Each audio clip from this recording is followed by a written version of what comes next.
In just a few short days, WrestleMania will take place in Philadelphia, Pennsylvania at the Lincoln Financial Field Stadium, and I'm excited.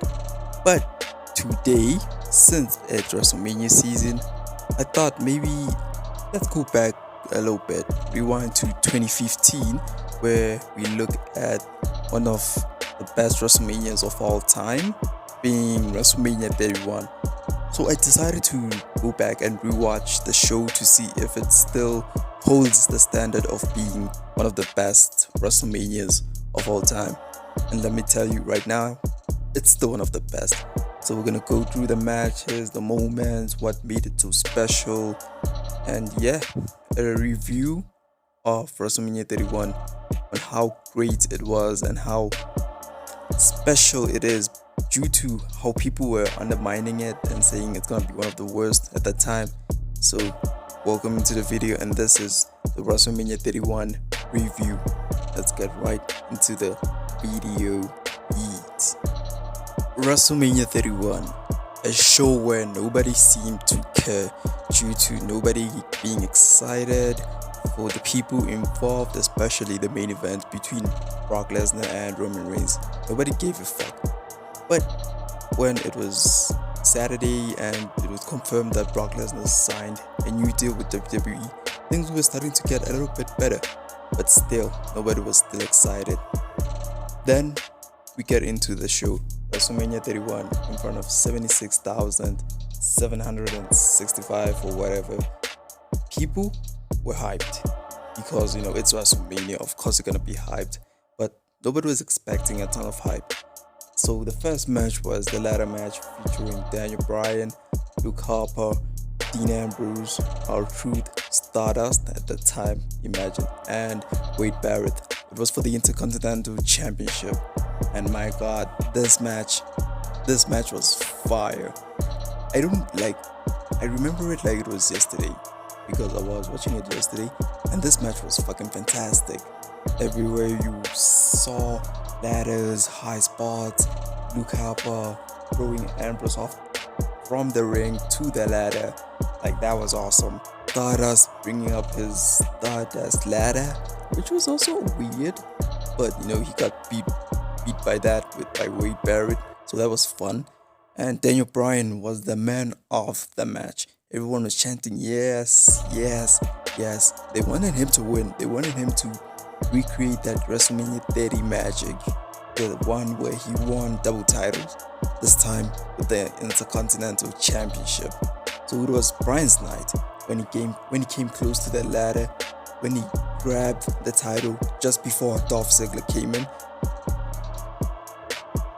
They started headbutting each other, headbutt to headbutt to headbutt. All kept headbutting each other, headbutting until Bryan was the one standing.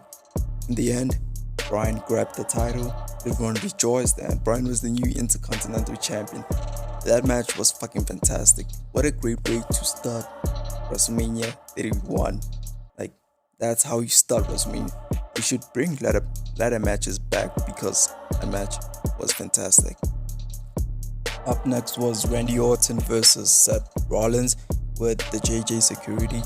At that time, nobody knew how that match was going to create a moment that was going to last forever. But yeah, at first the match was a Randy Orton match. Started slow paced. Seth Rollins suicide diving Randy to the announce table outside at the beginning of the match. It was a slow paced match, honestly, I ain't gonna lie. It was slow, but it was very, very good. Things started to pick up when Randy hit his finisher and Seth Rollins kicked out. Our match started going at a faster pace. After that, everyone was getting in. Randy Orton DDTing JJ Security, giving RKOs to them. That was awesome. Seth Rollins hitting the curb stomp and then Randy Orton kicking out. This was the climax of the match. Seth Rollins goes for a knee or a shot to the gut, and then he runs to the ropes and then tries to hit Randy with the stomp, but Randy counters and hits one of the best RKOs I've ever seen. That RKO from the top, like using your head to lift someone up to hit an RKO, that was awesome. One of the best RKOs of all time. WrestleMania is all about the moments, and it delivered one of the best moments ever. So, good match. Up next was Sting versus Triple H. The entrances, it was amazing. It was amazing. Sting's entrance with those people playing the drums and whatever, and coming out to it to a huge pop. That was awesome. Triple H coming out with the Terminator entrance. Again, awesome. That was awesome. When the match started, Triple H, just like Randy Orton, slow paced, methodical. Sting started slowly again. And then when Sting got the momentum, things were starting to pick up. Sting tried to lock the Scorpion, the submission. But then Triple H got out of that one. My bad. So things were looking good. And then things started to become an overbooked mess in a good way. DX started coming out when they saw Sting was going to win. DX coming out was great. X-Pac, Road Dogg, and AEW's own Billy Gunn. So Sting taking out every DX member there, and then Triple H hitting the pedigree. I thought it was it, but then Sting kicked out. And then when Triple H was trying to use the hammer, the NWO came out. Hulk Hogan, Scott Hall, and it was this guy, Kevin Nash. That was awesome. They faced DX. It was like the Monday Night Wars, which I didn't live for because I wasn't born there. So Sting and the NWO versus Triple H and DX. It was fun. And then out of nowhere, Shawn Michaels super kicked Sting. Obviously, I was like, wow, that's awesome. And Sting kicked out. That was great. Then Sting hit the Scorpion Death Drop. Triple H kicked out. And then this time, when Sting was trying to go for a splash, I think, Triple H hit him with a hammer. 1, 2, 3. Triple H won. A match that he shouldn't have won. He should have not won that match, but he won it anyways. Triple H and Sting shaking hands as a sign of respect. That was awesome. Great match. Up next was the women's tag match between AJ Lee and Paige versus the Bella Twins. At the time, nobody knew that AJ Lee was going to retire, but that was AJ Lee's last match at WrestleMania, and last match overall, I think. The match was decent, nothing too special, nothing too crazy. So it was just a good match. It was just a decent match where everyone is doing their spots. Paige trying to tag in AJ Lee to fend off the Bellas, and that's it. AJ Lee hit the Black Widow on Nikki Bella, Nikki tapped, and then AJ Lee and Paige won. With that being AJ's last WrestleMania match. I'm not gonna speak a lot about it because there was nothing too memorable about it. AJ Lee won her last WrestleMania match. Hopefully she comes back now that CM Punk is back. Decent match. What followed next was a segment involving Triple H and Stephanie McMahon with The Rock and Ronda Rousey. The segment was there to set up the next match for WrestleMania 32, but that didn't end up happening. So we got that match at WrestleMania 34, but this time Rock was replaced with Kurt Angle, and it was a great match. The segment was great. Triple H, being the heels that they were, dissing the WWE Universe. Rock comes out, says the people's champ is gonna defend the people.